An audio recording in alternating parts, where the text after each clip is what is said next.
হে, আমি সুস্নিগ্ধা সুশান চ্যানেলে তোমাদের সকলকে ওয়েলকাম। তামঝাম ছাড়াই চিকেন বিরিয়ানিটা দেখে নেওয়া যাক তাহলে।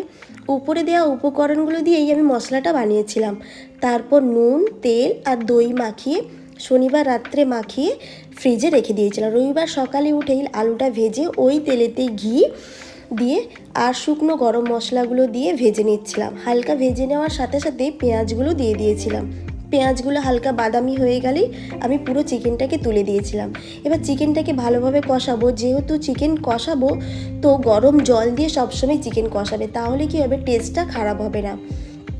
দিয়ে আলুগুলো দিয়ে দিয়েছিলাম। তারপর এই শুকনো গরম মশলাগুলো একটা সাদা কাপড়ে বেঁধে জলটা ফোটাচ্ছিলাম আর হাফ চিরি লেবু দিয়ে দিয়েছিলাম। চালটা মোটামুটি 85% সেদ্ধ হয়ে গেলেই ব্যাস ওটাকে নামিয়ে নেব। সাথে গুঁড়ো দুধ, গরম জলে আর ঘি আর কেওড়ার জল নিয়ে নিয়েছিলাম।